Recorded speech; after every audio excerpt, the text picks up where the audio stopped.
करवावहै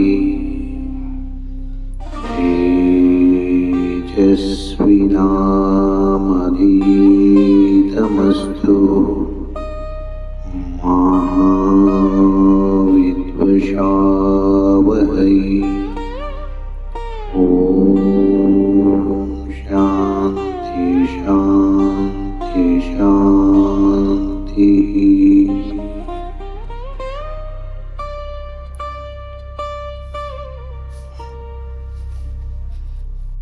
अखण्डमण्डलाकारं व्याप्तं येन चराचरं तत्पदं दर्शितं येन तस्मै श्रीगुरवे नमः। ज्ञानमूलं गुरुर्मूर्ति पूजामूलं गुरुर्पादं मन्त्रमूलं गुरुर्वाक्यं मोक्षमूलं गुरुर्कृपा। ॐ शान्ति शान्ति शान्ति। ಬೆಳಗಿನ ಒಂದು ಪವಿತ್ರವಾದಂತಹ ಋಷಿಕೇಶ ಪುಣ್ಯಕ್ಷೇತ್ರದಲ್ಲಿ ಯೋಗ ಕಾರ್ಯಕ್ರಮವನ್ನು ಪ್ರಾರಂಭಿಸಿ ಮಹಾತ್ಮರ ಕೃಪೆ ಹಾಗೂ ಗಂಗಾ ನದಿಯ ಒಂದು ತೀರದಲ್ಲಿ ಯೋಗದ ಒಂದು ಆನಂದವನ್ನು ಪಡೆಯಬೇಕಾದರೆ ಎಷ್ಟೋ ಜನ್ಮದ ಒಂದು ಸುಕೃತ ಪುಣ್ಯ ಅಂತೇಳಿ ಕರೀಬಹುದು. ಯೋಗವನ್ನು ಇಲ್ಲಿಂದ ಪ್ರಾರಂಭಿಸೋಣ. ತಾಸನ ಎಡಗಾಲವನ್ನು ನಿಧಾನವಾಗಿ ಮಡಿಚಿ ಮೂಗಿನ ಭಾಗವನ್ನು ಕಾಲಕರಿಸ್ತಾ ಈ ಒಂದು ಪವನವಂತ ಆಸನವನ್ನು ಮಾಡಬೇಕು. ಈ ಆಸನವನ್ನು ಮಾಡುವುದರಿಂದ ನಮ್ಮಲ್ಲಿರುವಂತಹ ಹೃದಯಭಾಗಕ್ಕೆ ಜೀರ್ಣಕ್ರಿಯೆಗಳಿಗೆ ಬಹಳ ಒಂದು ಉಪಯುಕ್ತ ಹಾಗೂ ಅದರ ಜೊತೆಗೆ ಬೆನ್ನಿನ ಭಾಗಕ್ಕೆ ಒಂದು ವ್ಯಾಯಾಮ ಸಹಿತ ನಮ್ಮಲ್ಲಿರುವಂತಹ ಬೆನ್ನಿನ ಭಾಗದಲ್ಲಿರುವಂತಹ ಎಲ್ಲ ಅವಯವಗಳಿಗೆ ಎಲ್ಲ ಒಂದು ಸಡಿಲಿಕೆಯನ್ನು ನಾವು ಮಾಡ್ತಾ ಇರಬೇಕು. ನಿಧಾನವಾಗಿ ಶ್ವಾಸವನ್ನು ಬಿಡ್ತಾ ಮೂಗವನ್ನು ಕಲ್ಗಚ್ಚಬೇಕು. ಅದೇ ಶ್ವಾಸವನ್ನು ನಿಧಾನವಾಗಿ ತೆಗೆದುಕೊಳ್ತಾ ಭೂಮಿಗೆ ತಲೆಯನ್ನು ಹಚ್ಚಬೇಕು. ಅದೇ ರೀತಿಯಾಗಿ ಬಲಗಾಲವನ್ನು ತೆಗೆದುಕೊಳ್ಳಿ, ಮೂಗವನ್ನು ಮೊಣಕಾಲಕ್ಕೆ ಹಚ್ಚಿ ನಿಧಾನವಾಗಿ ಮತ್ತೆ ತಲೆ ಭಾಗವನ್ನು ಭೂಮಿ ತರಿಸಿ ನಿಧಾನವಾಗಿ ಶ್ವಾಸವನ್ನು ತೆಗೆದುಕೊಳ್ತಾ ಶ್ವಾಸವನ್ನು ಬಿಡ್ತಾ ಈ ಪ್ರಕ್ರಿಯೆಯನ್ನು ನಿಧಾನವಾಗಿ ಮಾಡ್ತಾ ಇರಬೇಕು. ಈ ಒಂದು ಎಡಗಡೆಯಿಂದ 10 ಸರಿ, ಬಲಗಡೆಯಿಂದ 10 ಸರಿ ಮಾಡುವುದರಿಂದ, ಈ ಒಂದು ಪವನ ಮುಕ್ತಾಸನ ಮಾಡುವುದರಿಂದ ನಮಗೆ ಪೂರ್ಣ ಒಂದು ಶರೀರ ಸಂಪೂರ್ಣವಾಗಿ ಸಡಿಲಿಕೆಯನ್ನು ಕಾಣ್ತದೆ. ಅದೇ ರೀತಿಯಾಗಿ ಗ್ಯಾಸ್ಟ್ರಿಕ್ ಪ್ರಾಬ್ಲಮ್ ಇರಬಹುದು, ಅದು ಎಲ್ಲವನ್ನು ಇದರಿಂದ ಮುಕ್ತವಾಗಬಹುದು. ಪೂರ್ಣ ಪವನ ಮುಕ್ತಾಸನ. 2 ಮೊಣಕಾಲುಗಳನ್ನು ಮಡಿಸಿ ಶ್ವಾಸವನ್ನು ಬಿಡುತ್ತಾ ನಿಧಾನವಾಗಿ ಮೂಗವನ್ನು 2 ಮೊಣಕಾಲುಗಳ ಮಧ್ಯೆ ಮೂಗವನ್ನು ಹಚ್ಚಿಸಿ ಈ ಒಂದು ಪ್ರಕ್ರಿಯೆಯನ್ನು ಸುಮಾರವಾಗಿ 10 ಸರಿ ಮಾಡಬೇಕು. ದಿನಾಲು ಈ ರೀತಿ ಮಾಡುವುದರಿಂದ ನಮ್ಮಲ್ಲಿರುವಂತಹ ಮಲಬದ್ಧತೆ ಆಗಿರಬಹುದು, ಜೀರ್ಣಕ್ರಿಯೆ ಇರುವುದು, ಇವೆಲ್ಲ ಇದರಿಂದ ಈ ಆಸನದಿಂದ ನಾವು ಒಂದು ಮುಕ್ತಿಯನ್ನು ಪಡ್ಕೋಬಹುದು, ಚೈತನ್ಯವನ್ನು ಶರೀರದಲ್ಲಿ ಪಡ್ಕೋಬಹುದು. ಮುಖ್ಯವಾಗಿ ಅಂತಂದರೆ ಈ ಆಸನದ ಜೊತೆಗೆ ನಮ್ಮ ಮನಸ್ಸನ್ನು ಏಕಾಗ್ರತೆಯಲ್ಲಿ, ಅಂದರೆ ನಮ್ಮ ಮನಸ್ಸನ್ನು ಯಾವಾಗಲೂ ಶಾಂತ ಸ್ಥಿತಿಯಲ್ಲಿಟ್ಟುಕೊಂಡು ನಾವು ಯೋಗವನ್ನು ಮಾಡಿದ್ದಾದರೆ ಈ ಒಂದು ಅನುಕೂಲವಾಗುತ್ತದೆ. ಅದೇ ರೀತಿಯಾಗಿ ಮುಂದಿನ ಆಸನ ಇದು ಬಾಲಾಸನ. ಎರಡು ಕೈಗಳಿಂದ ಪಾದ ಹಿಡ್ಕೊಂಡು ಪಾದದ ಒಂದು ಬೆರಳಿಗೆ ಮೂಗವನ್ನು ಶ್ವಾಸವನ್ನು ಬಿಡ್ತಾ ಹಚ್ಚಬೇಕು. ಅದೇ ಶ್ವಾಸವನ್ನು ಬಿಡ್ತಾ ಮತ್ತೆ ತಲೆಯನ್ನು ಭೂಮಿ ತಾಗಿಸಬೇಕು. ಈ ಒಂದು ಪ್ರಕ್ರಿಯೆಯನ್ನು ಸುಮಾರಾಗಿ 10-15 ಸಲ ಮಾಡೋದರಿಂದ ನಮ್ಮಲ್ಲಿ ಶರೀರಕ್ಕೆ ತುಂಬ ಒಂದು ಅನುಕೂಲತೆಯನ್ನು ಕಾಣಬಹುದು. ಅದೇ ರೀತಿಯಾಗಿ ಇನ್ನು ಬಲಪಾದವನ್ನು ಹಿಡ್ಕೊಂಡು ಬಲಪಾದದ ಹೆಬ್ಬೆರಳಿಗೆ ಮೂಗವನ್ನು ನಿಧಾನವಾಗಿ ಶ್ವಾಸವನ್ನು ಬಿಡ್ತಾ ಹಚ್ಚಿ ಆ ಒಂದು ಆನಂದವನ್ನು, ಒಂದು ಉಪಯೋಗವನ್ನು ಪಡಿಕೊಳ್ಳಬೇಕು. ನಿಧಾನವಾಗಿ ಶ್ವಾಸವನ್ನು ಬಿಡ್ತಾ ಮೂಗವನ್ನು ಹಚ್ಚಿ ಶ್ವಾಸವನ್ನು ಬಿಡ್ತಾ ನಿಧಾನವಾಗಿ ಮೂಗಚ್ಚುವುದರಿಂದ ನಮ್ಮಲ್ಲಿ ಒಂದು ಶರೀರದಲ್ಲಿ ಪ್ರಾಣವಾಯು ಒಂದು ಚಲನೆ ವೇಗವಾಗಿ ಹಾಗೂ ರಕ್ತದ ಒಂದು ಪರಿಚಲನೆಯನ್ನು ನಾವು ಪಡ್ಕೋಬಹುದು. ಅದೇ ರೀತಿಯಾಗಿ ಎರಡೂ ಪಾದಗಳನ್ನು ಹಿಡ್ಕೊಂಡು ಎರಡೂ ಪಾದಗಳನ್ನು ಮಡಚಿ ನಿಧಾನವಾಗಿ ಹೆಬ್ಬೆರಳನ್ನು ನಮ್ಮ ಮೂಗಿನ ಭಾಗವನ್ನು ಹಚ್ಚಿ ಆನಂದದಿಂದ ಈ ಒಂದು ಆಸನ ಮಾಡುವುದರಿಂದ ಪೂರ್ಣ ಬೆನ್ನಿನ ಭಾಗ, ಮೊಣಕಾಲು, ಕಾಲುಗಳಿಗೆ, ಬೆನ್ನಿನ ಭಾಗಕ್ಕೆ, ಕುತ್ತಿಗೆ ಎಲ್ಲ ಭಾಗಕ್ಕೆ ಈ ಒಂದು ಆಸನ ಬಹಳ ಒಂದು ಒಳ್ಳೆಯ ಒಂದು ಆಸನ. ಅದನ್ನು ಮಾಡುವುದರಿಂದ ನಮ್ಮಲ್ಲಿ ಒಂದು ಚೈತನ್ಯವನ್ನು ಪಡೆದುಕೊಳ್ಳಬಹುದು. ಅದೇ ರೀತಿಯಾಗಿ ಶರೀರದಲ್ಲಿ ಒಂದು ಚೈತನ್ಯ ಶಕ್ತಿಯನ್ನು ಪಡೆಯಲಿಕ್ಕೆ ಇದು ಸಾಧ್ಯ ಆಗುತ್ತದೆ. ಅದೇ ರೀತಿಯಾಗಿ ಕಾಲುಗಳನ್ನು ಮತ್ತೆ ನೇರವಾಗಿ ಮಾಡಿ ವಿಶ್ರಾಂತ ಸ್ಥಿತಿಯನ್ನು ಪಡೆದುಕೊಳ್ಳಿ. ನಿಧಾನವಾಗಿ ಈ ಒಂದು ಎಡಗಾಲವನ್ನು ಮೇಲ್ತೋಗುತ್ತಾ ಬಲಭಾಗಕ್ಕೆ ಮರ್ಕಟಾಸನ 1ನೇ ಭಾಗದಲ್ಲಿ ನಾವು ಇದನ್ನು ಮಾಡಬಹುದು. ಈ ಮರ್ಕಟಾಸನ ಮಾಡುವುದರಿಂದ ನಮ್ಮ ಬೆನ್ನಿನ ಭಾಗಕ್ಕೆ ಪೂರ್ಣ ವ್ಯಾಯಾಮ ಹಾಗೂ ಒಂದು ಪೃಷ್ಠಭಾಗಕ್ಕೇನೋ ಇದು ನಿಜವಾದಂತಹ ಒಂದು ಅನುಭವ. ಅದೇ ರೀತಿಯಾಗಿ ಬಲಗಾಲವನ್ನು ತೆಗೆದುಕೊಂಡು ಎಡಬದಿಗೆ ನೇರವಾಗಿ ಹಸ್ತ, ಅದೇ ರೀತಿಯಾಗಿ ಎಡಗೈಯನ್ನು ಹಿಡ್ಕೊಂಡಿರಬೇಕು. ನಿಧಾನವಾಗಿ ಮತ್ತೆ ಕಾಲನ್ನು ಮೇಲ್ತಗೊಳ್ಳಿ, ನಿಧಾನವಾಗಿ ಕಾಲು ಕೆಳಗೆ ಬಿಡಿ. ಅದೇ ರೀತಿಯಾಗಿ ಮತ್ತೆ ಎಡಗಾಲವನ್ನು ತೆಗೆದುಕೊಂಡು ಬಲಭಾಗಕ್ಕೆ ಭೂಮಿ ತಾಗಿಸಿ ಬಲಭಾಗಿಯಿಂದ ಆ ಹೆಬ್ಬೆರಳನ್ನು ಹಿಡ್ಕೊಳ್ಳಿ. ನಿಧಾನವಾಗಿ ಮತ್ತೆ ಕಾಲವನ್ನು ಮೇಲೆ ತಗೊಂಡ ಭೂಮಿಗೆ ತಾಗಿಸಿ ನಿಧಾನವಾಗಿ ಮಾಡುವುದರಿಂದ ಒಂದು ಅನುಭವವನ್ನು ಪಡೆದುಕೊಳ್ಳಬಹುದು. ಅದೇ ರೀತಿಯಾಗಿ ಮತ್ತೆ ಬಲಭಾಗವನ್ನು ಕಾಲವನ್ನು ತೆಗೆದುಕೊಂಡು ಎಡಬದಿಗೆ ಪಾದವನ್ನು ಭೂಮಿಗೆ ತಾಗಿಸ್ತಾ ಎಡಗೈಯಿಂದ ಕೈಯನ್ನು ಹಿಡ್ಕೊಳ್ಳಿ. ನಿಧಾನವಾಗಿ ಮತ್ತೆ ಪಾದವನ್ನು ಮೇಲ್ತೋಗುತ್ತಾ ಭೂಮಿಗೆ ತಾಗಿಸಿ. ಇದೇ ರೀತಿಯಾಗಿ ಮತ್ತೆ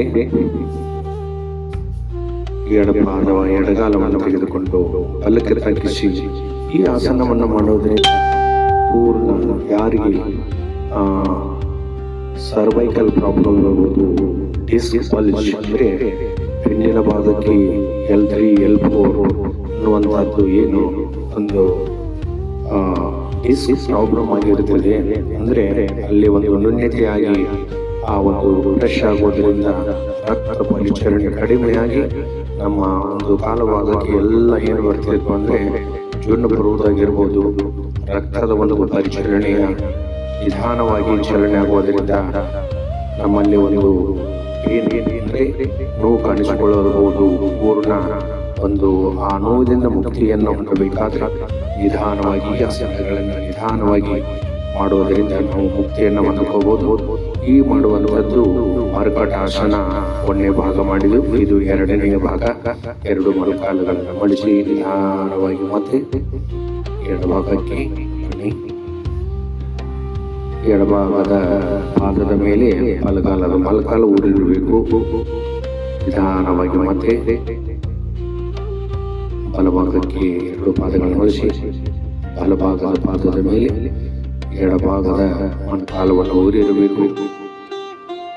ಈ ರೀತಿಯಾಗಿ ಈ ಪ್ರಕ್ರಿಯೆ ಮಾಡುವುದರಿಂದ ಪೂರ್ಣ ಮೊಣಕಾಲ ಭಾಗಕ್ಕೆ ನಮ್ಮಲ್ಲಿರುವಂತಹ ಮೊಣಕಾಲು ಪಟೀಲ ಅಥವಾ ನೀ ಕ್ಯಾಪ್ ಅಂತ ಏನು ಕರಿತೀವಿಲ್ಲ, ಆ ಪೇನ್ ಏನಿರ್ತದೆ ಅದೆಲ್ಲ ನಿವಾರಣೆ ಆಗ್ತದೆ. ಅದಕ್ಕೆ ಅದೇ ರೀತಿ ಪಾದದಲ್ಲಿರುವಂಥದ್ದು ಕಡಿಮೆ ಆಗ್ತದೆ, ಸೊಂಟ ಭಾಗದಲ್ಲಿರುವಂಥದ್ದು ಕಡಿಮೆ ಆಗ್ತದೆ. ಹಾಗೂ ನಮ್ಮಲ್ಲಿರುವಂತಹ ಜೀರ್ಣಕ್ರಿಯೆ ಆಗಿರ್ಬೋದು, ಆಮೇಲೆ ಶರೀರದ ಪ್ರತಿಯೊಂದು ಭಾಗಕ್ಕೆ ಈ ಆಸನ ಮಾಡುವುದರಿಂದ ನಮ್ಮಲ್ಲಿರುವಂತಹ ಆ ಭಾಗವನ್ನು ಆನಂದದಿಂದ ನಾವು ಮಾಡ್ತಾ ಮುಂದಿನ ಆಸನ ಇದು ನೌಕಾಸನ. ಎರಡು ಪಾದಗಳನ್ನು ಮೇಲೆ ತಗೋತಾ ಎರಡು ಕೈ ನಮ್ಮ ಒಂದು ಪೃಷ್ಠಭಾಗದ ಮೇಲೆ ಒಂದು ಭಾರ ಇಡುವುದರಿಂದ ಪೂರ್ಣ ಒಂದು ಆನಂದವನ್ನು ಪಡ್ಕೊಳ್ಬಹುದು. ಶರೀರಕ್ಕೆ ಸೆಳೆತ ತುಂಬ ಇರ್ತದೆ ಹಾಗೂ ಪ್ರತಿ ನರಗಳಲ್ಲಿ ಒಂದು ಚೈತನ್ಯ ಬರುತ್ತದೆ ಹಾಗೂ ರಕ್ತ ಪರಿಚಲನೆಯನ್ನ ನಾವು ಕಾಣಬಹುದು. ಈ ಆಸನವನ್ನು ಸುಮಾರಾಗಿ ಒಂದು 5 ರಿಂದ 6 ಸರಿ ದಿನಾಲು ಮಾಡುವುದರಿಂದ ಯಾರು ಜುಣ್ಣು ಬರ್ತದೆ ಅವರಿಗೆಲ್ಲ ಇದರಿಂದ ಮುಕ್ತಿಯನ್ನು ನಾವು ಪಡೆದುಕೊಳ್ಳಬಹುದು. ಅದೇ ರೀತಿಯಾಗಿ ಈ ಆಸನವನ್ನು ಮಾಡೋದ್ರಿಂದ ನಮ್ಮಲ್ಲಿರುವಂತಹ ಬೆನ್ನಿನ ಭಾಗಕ್ಕೆ ಸೇತು ಬಂಧಾಸನ. ಎರಡು ಕೈಗಳನ್ನು ಹಿಮ್ಮಡ ಭಾಗವನ್ನು ಹಿಡ್ಕೊಂಡು ಬೆನ್ನಿನ ಭಾಗವನ್ನು ಎಷ್ಟು ಸಾಧ್ಯದಲ್ಲ ಅಷ್ಟು ಮೇಲೆ ಕೆತ್ತುವುದರಿಂದ ಬೆನ್ನಿನ ಭಾಗಕ್ಕೆ ಪೂರ್ಣವಾದಂತಹ ಒಂದು ವ್ಯಾಯಾಮವನ್ನು ಪೂರ್ಣ ಶಕ್ತಿಯನ್ನು ಪಡೆದುಕೊಳ್ಳಬಹುದು. ಹೆಣ್ಣು ಒಂದು ಸದೃಢವಾದಂತಹ ಸ್ಥಿತಿಯನ್ನು ಪಡೆದುಕೊಳ್ಳುತ್ತದೆ. ಅಂತ ಒಂದು ಶಕ್ತಿಯನ್ನು ಪಡೆಯಲಿಕ್ಕೆ ಈ ಸೇತು ಬಂಧನಾಸನ ಬಹಳ ಒಂದು ತುಂಬಾ ಒಂದು ಅನುಕೂಲ. ಅದೇ ರೀತಿಯಾಗಿ ಮತ್ತೆ ಕಾಲುಗಳನ್ನು ನೇರವಾಗಿ ಮಾಡಿ ನಿಧಾನವಾಗಿ ಎಡಭಾಗದಿಂದ ಎದ್ದು ನಿಧಾನವಾಗಿ ಕೂತ್ಕೊಳ್ಳಿ. ಅದೇ ರೀತಿಯಾಗಿ ಪದ್ಮಾಸನ ಮಾಡಿ ನಿಧಾನವಾಗಿ ಎರಡು ಪಾದಗಳನ್ನು ಮೇಲ್ತೋಗುತ್ತಾ ಪದ್ಮಾಸನದಲ್ಲಿ ಕೂತುಕೊಂಡು ಮುಂದೆ ಈ ರೀತಿಯಾಗಿ ಎರಡು ಕೈಗಳನ್ನು ಭೂಮಿಗೆ ತಾಗಿಸ್ತಾ ಹಾಲಾಸನ ಅಂದ್ರೆ ನಮ್ಮ ಒಂದು ದೇಹವನ್ನು ಮೇಲೆ ತೆಗೆದುಕೊಂಡು ನಮ್ಮದು ಯಾವ ರೀತಿಯಾಗಿ ಒಂದು ತಕ್ಕಡಿಯಲ್ಲಿ ಒಂದು ತೂಕ ಮಾಡ್ತಿರ್ತೀವಿ ಅದೇ ರೀತಿ ನಮ್ಮ ಶರೀರವನ್ನು ಈ ಒಂದು ಆಸನದಲ್ಲಿ ನಾವು ಪಡೆದುಕೊಳ್ಳಬಹುದು.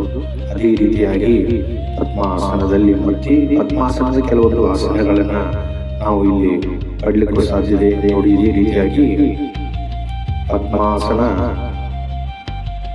ಮುಂದಿನ ಭಾಗದಲ್ಲಿ ಈ ರೀತಿಯಾಗಿ ಭುಜಂಗಾಸನದಲ್ಲಿ ಭಾಗವನ್ನು ಅರ್ಧ ನೋಡಲಿಕ್ಕೆ ಸಾಧ್ಯತೆ. ಇದು ಒಂದು ಪದ್ಮಾಸನದ ಎರಡನೇ ಭಾಗದಲ್ಲಿ ಅದೇ ರೀತಿಯಾಗಿ ಈ ರೀತಿ ಮಾಡುವುದರಿಂದ ಪೂರ್ಣ ಬೆನ್ನಿನ ಭಾಗಕ್ಕಾಗಿರಬಹುದು, ಸೊಂಟಿನ ಭಾಗಕ್ಕೆ ಪೂರ್ಣವಾದಂತಹ ಒಂದು ವ್ಯಾಯಾಮವನ್ನು ಪಡೀಲಿಕ್ಕೆ ಸಾಧ್ಯತೆ. ನಿಧಾನವಾಗಿ ಮಾಡ್ತಾ ಒಂದು ಬಹಳ ಒಂದು ಪ್ರೇಮದಿಂದ ಆನಂದದಿಂದ ಯೋಗವನ್ನು ಮಾಡಿದ್ದಾದ್ರೆ ನಮ್ಮಲ್ಲಿರುವಂತಹ ರೋಗದಿಂದ ಮುಕ್ತಿಯನ್ನು ಪಡೆಯಲಿಕ್ಕೆ ಸಾಧ್ಯತೆ. ಅದೇ ರೀತಿಯಾಗಿ ಇದೇ ಪದ್ಮಾಸನದ ಮುಂದಿನ ಆಸನವನ್ನ ಈಗ ಮುಂದೆ ಮಾಡಿದ್ದೀವಲ್ಲ ಅದೇ ರೀತಿಯಾಗಿ ಈ ನಿಧಾನವಾಗಿ ಮಲ್ಕೊಳ್ಳಿ.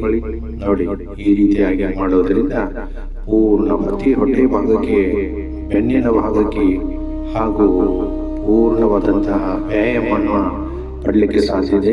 2 ರಿಂದ 3 ನಿಮಿಷವರೆಗೆ ನಾವು ಇದನ್ನ ಮಾಡುವುದರಿಂದ ನಮಗೆ ಒಂದು ಬಹಳ ಒಂದು ಆನಂದವನ್ನು ಪಡಲಿಕ್ಕೆ ಸಾಧ್ಯತೆ. ಅದೇ ರೀತಿಯಾಗಿ ಮುಂದಿನ ಆಸನವನ್ನು ನಾವು ಮಾಡೋಣ. ನಿಧಾನವಾಗಿ 2 ಕೈಗಳನ್ನು ಸಪೋರ್ಟ್ ಕೊಟ್ಟು ಕಾಲುಗಳನ್ನು ಮೇಲೆ ಮಾಡಿ ಸರ್ವಾಂಗಾಸನ. ಈ ಒಂದು ಆಸನ ಮಾಡೋದ್ರಿಂದ ನಮ್ಮಲ್ಲಿರುವಂತಹ ರಕ್ತದ ಪರಿಚಲನೆಯನ್ನ ಹೆಚ್ಚು ಮಾಡಲಿಕ್ಕೆ ಸಾಧ್ಯತೆ. ಈ ಆಸನವನ್ನು ಸುಮಾರಾಗಿ 5-10 ನಿಮಿಷವರೆಗೆ ಮಾಡ್ತಾ ಇರಬೇಕು. ಅದೇ ರೀತಿಯಾಗಿ ಮತ್ತೆ ಎರಡು ಪಾದಗಳನ್ನು ತೊಡಿ ಮೇಲೆ ತೆಗೆದುಕೊಳ್ಳಿ. ನಿಧಾನವಾಗಿ ಮುಂದಿನ ಆಸನ ಮಯೂರಾಸನ. ಎರಡು ಕೈಗಳ ಆಧಾರದ ಮೇಲೆ ನಮ್ಮ ಶರೀರವನ್ನು ನಿಲ್ಲಿಸ್ತಾ ಭಾರವನ್ನು ಹೊಟ್ಟೆ ಭಾಗಕ್ಕೆ ಇಟ್ಟುಕೊಂಡು ಎರಡು ಒಂದು ರಿಬ್ಸ್ ಅಂದ್ರೆ ಹೊಟ್ಟೆ ಭಾಗಕ್ಕೆ ವ್ಯಾಯಾಮ ಆಗ್ತದೆ. ಅದೇ ರೀತಿಯಾಗಿ ಎರಡು ಈ ಮುಂದಿನ ಆಸನವನ್ನ ಮಯೂರಾಸನ ಅಂತ ಕರೀತಾರೆ. ನಿಧಾನವಾಗಿ ಈ ಆಸನ ಮಾಡೋದ್ರಿಂದ ನಮಗೆ ಬಹಳ ಒಂದು ಶರೀರ ಒಂದು ಹಾಗೂ ಆನಂದ ಸ್ಥಿತಿಯಲ್ಲಿ ನಾವು ಪಡಲಿಕ್ಕೆ ಸಾಧ್ಯತೆ. ಅದೇ ರೀತಿಯಾಗಿ ಈ ಮುಂದಿನ ಆಸನ ಇದು ವಜ್ರಾಸನ. ಆಸನದಲ್ಲಿ ಶ್ರೇಷ್ಠವಾದಂಥದ್ದು ವಜ್ರಾಸನ. ಎರಡು ಪಾದಗಳನ್ನು ಮಡಿಸಿ ಈ ರೀತಿಯಾಗಿ ಕೂರಿಸುವುದರಿಂದ ಋಷಿಮುನಿಗಳು ಈ ಆಸನವನ್ನ ಹೆಚ್ಚು ಉಪಯೋಗ ಮಾಡುತ್ತಾ ಇದ್ದಾರೆ ಅಂತ ತಿಳ್ಕೊಂಡು ಈ ಆಸನವನ್ನು ಮಾಡೋದರಿಂದ ನಮ್ಮಲ್ಲಿರುವಂತಹ ಮೂಲಾಧಾರ ಚಕ್ರವನ್ನು ಪೂರ್ಣವಾಗಿ ಶಕ್ತಿಯುತವನ್ನು ಪಡೆದುಕೊಂಡು, ಅಂದರೆ ನಮ್ಮಲ್ಲಿರುವಂತಹ ಒಂದು ಈ ಮಲಬದ್ಧತೆಯಾಗಿರ್ಬೋದು ಇವೆಲ್ಲ ಆಸನವನ್ನ ಈ ಆಸನದಲ್ಲಿ ಕೂತು ಮಾಡೋದ್ರಿಂದ ನಾವು ಪೂರ್ಣ ಒಂದು ರೋಗದಿಂದ ಮುಕ್ತಿಯನ್ನು ಪಡೆಯಲಿಕ್ಕೆ ಸಾಧ್ಯತೆ.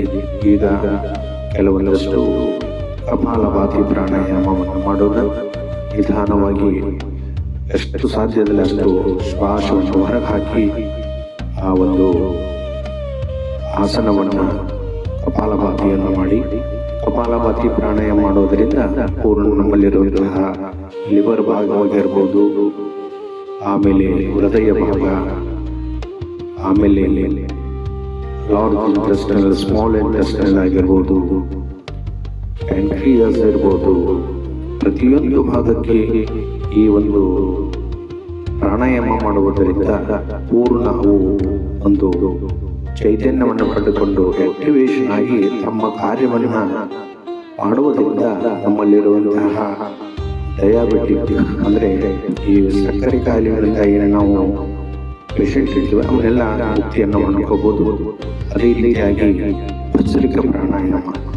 ಈ ಭಸ್ತ್ರಿಕಾ ಪ್ರಾಣಾಯಾಮ ಮಾಡೋದರಿಂದ ನಮ್ಮಲ್ಲಿರುವಂತಹ ಶ್ವಾಸಕೋಶ ಬಹಳ ಒಂದು ಸದೃಢವನ್ನು ಆಗ್ತದೆ. ಯಾರಿಗೆ ಅಸ್ತಮಾ ಇರ್ತದೆ ನಿಧಾನವಾಗಿ ಆಸನಗಳನ್ನು ಮಾಡ್ತಾ ಇರಬೇಕು. ನಿಧಾನವಾಗಿ ಕೈಗಳನ್ನು ಮೇಲಾದಾಗ ಶ್ವಾಸವನ್ನು ಹೊರಗೆ ಹಾಕ್ತಾ ಇರಬೇಕು. ಶ್ವಾಸವನ್ನು ತಗೊಳ್ತಾ ಇರುವುದರಿಂದ ಪೂರ್ಣ ಒಂದು ಶರೀರದಲ್ಲಿ ನಾವು ಆ ಒಂದು ಪ್ರಾಣವಾಯುವನ್ನು ತೆಗೆದುಕೊಳ್ಳಲಿಕ್ಕೆ ಉಪಯೋಗವಾಗುವಂಥದ್ದು ಯಾವುದು ಅಂತ ಕೇಳಿದ್ರೆ ಈ ಒಂದು ಭಸ್ತ್ರಿಕಾ ಪ್ರಾಣಾಯಾಮಗಳಲ್ಲಿ ಬಹಳ ಶ್ರೇಷ್ಠವಾದಂಥದ್ದು. ದಿನಾಲು ಒಂದು 15ರಿಂದ 20 ನಿಮಿಷ ಆದರೂ ಈ ಪ್ರಾಣಾಯಾಮಗಳು ಮಾಡುವುದರಿಂದ ನಮ್ಮ ಶರೀರದಲ್ಲಿ ಪ್ರಾಣ ಶಕ್ತಿಯನ್ನು ಪಡೆದುಕೊಂಡು ಪ್ರತಿಯೊಂದು ಭಾಗಕ್ಕೆ ಪ್ರಾಣವಾಯುವನ್ನು ನಾವು ಪಡೆದುಕೊಳ್ಳುವುದರಿಂದ ನಾವು ಈ ಒಂದು ರೋಗದಿಂದ ಮುಕ್ತಿಯನ್ನು ಹೊಂದಲಿಕ್ಕೆ ಸಾಧ್ಯತೆ. ಅದೇ ರೀತಿಯಾಗಿ ರೋಗ ಬರದ ಹಾಗೆ ತಡೆಲಿಡಲು ಸಾಧ್ಯತೆ ಮಾಡಿ ಈ ರೀತಿಯಾಗಿ ಭಸ್ತ್ರಿಕಾ ಪ್ರಾಣಾಯಾಮ ಸುಮಾರಾಗಿ 1ರಿಂದ 100-200ವರೆಗೆ ಮಾಡ್ತಾ ಇರಬೇಕು.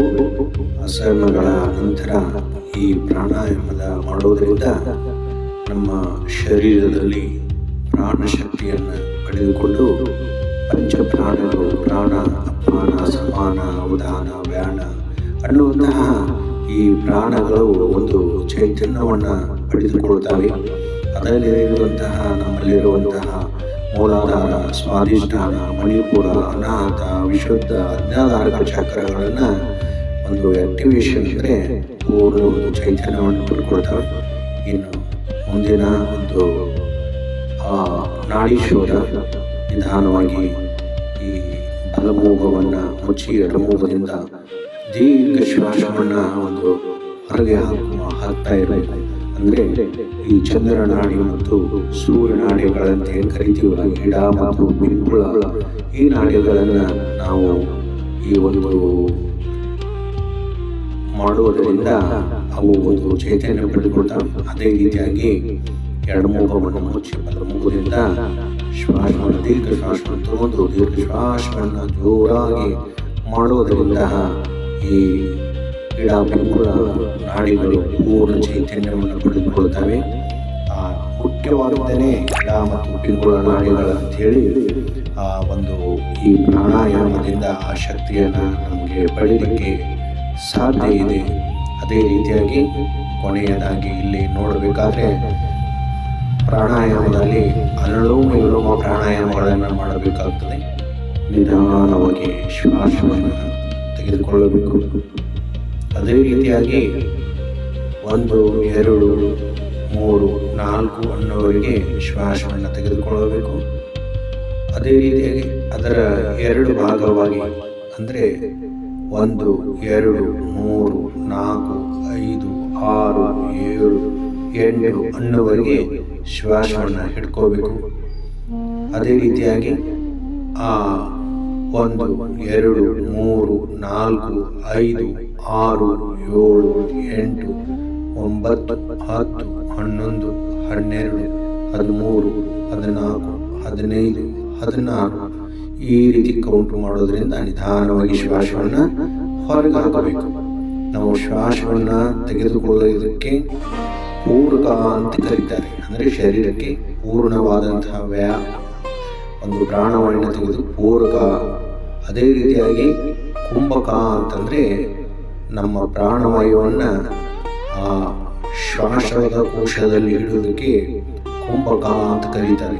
ಎಷ್ಟು ನಾವು ಪ್ರಾಣವಾಯುವನ್ನು ನಮ್ಮ ಕುಂಭಕದಲ್ಲಿ ಹಿಡಿತೀವಿ, ಆ ಪ್ರಾಣವಾಯು ನಮ್ಮ ಪ್ರತಿಯೊಂದು ನರಗಳಿಗೆ ಆಕ್ಸಿಜನ್ ಸಪ್ಲೈ ಆಗೋದರಿಂದ ಒಂದು ಆರೋಗ್ಯದ ಒಂದು ಪರಿಕಲ್ಪನೆಯನ್ನು ನಾವು ಪಡಲಿಕ್ಕೆ ಸಾಧ್ಯ ಇದೆ. ಅದೇ ರೀತಿಯಾಗಿ ನಿಧಾನವಾಗಿ ಆಕ್ಸಿಜನ್ ತೆಗೆದುಕೊಳ್ತಾ ಅಪಾನವಾಯುವನ್ನು ನಾವು ಹೊರಗೆ ಹಾಕಬೇಕಾದ್ರೆ ನಿಧಾನವಾಗಿ ಶ್ವಾಸವನ್ನು ಹೊರಗೆ ಹಾಕ್ತಾ ಮುಂದಿನ ಒಂದು ಆಸನ ಭ್ರಮರಿ ಪ್ರಾಣಾಯಾಮ. ಈ ಭ್ರಮರಿ ಪ್ರಾಣಾಯಾಮ ಮಾಡೋದ್ರಿಂದ ನಮ್ಮ ಗಂಟಲ ಭಾಗದಲ್ಲಿರುವಂತಹ ಅಂದರೆ ವಿಶುದ್ಧ ಚಕ್ರ ಅಂತ ಕರೀತಾರೆ.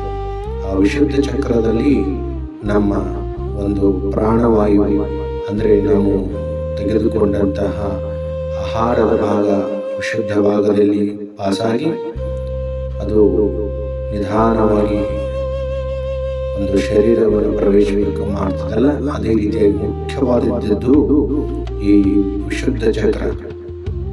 ಆ ವಿಶುದ್ಧ ಚಕ್ರದಲ್ಲಿ ಈ ಪ್ರಾಣಾಯಾಮ ಮಾಡುವುದರಾಗ ನಮ್ಮ ಶ್ವಾಸವನ್ನು ಹೊರಗೆ ಹಾಕ್ತಾ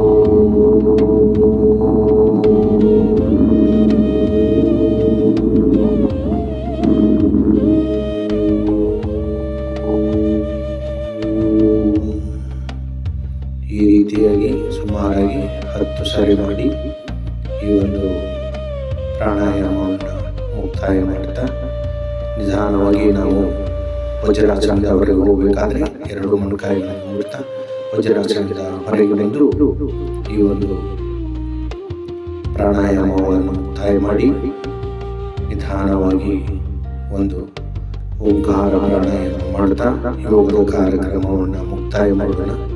ನಿಧಾನವಾಗಿ ಓಂಕಾರ ಪ್ರಾಣಾಯಾಮ ಮಾಡಬೇಕಾದ್ರೆ ಓಂ ಅನ್ನುವಂಥ ಅಕ್ಷರದಲ್ಲಿ ನಾಭಿಯಿಂದ ಅಪ್ರಾರಂಭವಾಗಿ ವಿಶುದ್ಧ ಚಕ್ರ ಅಂದರೆ ಗಂಟಲ ಭಾಗಕ್ಕೆ ಓ ಅನ್ನುವಂಥದ್ದು, ಅದೇ ರೀತಿಯಾಗಿ ಪೂರ್ಣ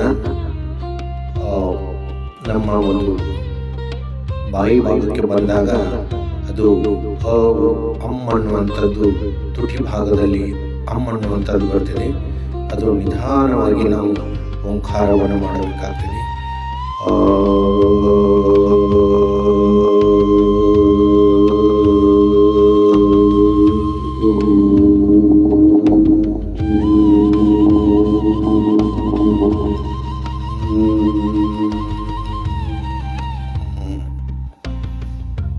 ಇದನ್ನು ನಾವು ನಿಧಾನ ಮಾಡುವುದರಾಗ ಏನಾಗ್ತದೆ ಅಂದರೆ ಓಂಕಾರದ ಒಂದು ಪೂರ್ಣ ಶಬ್ದಗಳು, ಮೂರು ಅಕ್ಷರಗಳು ಒಂದೇ ಲಯದಲ್ಲಿ ಬಂದಾಗ ಅದು ಓಂಕಾರ ಸ್ವರೂಪದಲ್ಲಿ ಕೇಳುತ್ತದೆ. ಅದು ಓಂಕಾರ ಹೆಂಗಂದರೆ ಶಂಖನಾದದ ಯಾವ ರೀತಿ ಬರುತ್ತದೆ ಅದೇ ರೀತಿಯಾಗಿ ಓಂಕಾರವನ್ನು ನಾವು ಸುಮಾರು 5 ಸರಿ ಮಾಡ್ತಾ ಈ ಒಂದು ಯೋಗದ ಕಾರ್ಯಕ್ರಮವನ್ನು ಮುಕ್ತಾಯ ಮಾಡೋಣ. ಮತ್ತೆ ನಾಳಿನ ಯೋಗದಲ್ಲಿ ನಾವು ಎಲ್ಲರೂ ಪಾಲ್ಗೊಳ್ಳೋಣ. ಯೋಗವನ್ನು ಮಾಡ್ತಾ ರೋಗದಿಂದ ಮುಕ್ತಿಯನ್ನು ಹೊಂದೋಣ, ಎಲ್ಲರಿಗೂ ನಾವು ಮುಕ್ತರಾಗೋಣ ಅಂತ ಹೇಳ್ತಾ ಯೋಗದ ಕಾರ್ಯಕ್ರಮ ಮುಕ್ತಾಯ ಮಾಡೋಣ. ಹರಿ ಓಂ ತತ್ಸತ್. ಸರ್ವೋ ಜನ ಸುಖಿನೋ ಭವಂತು.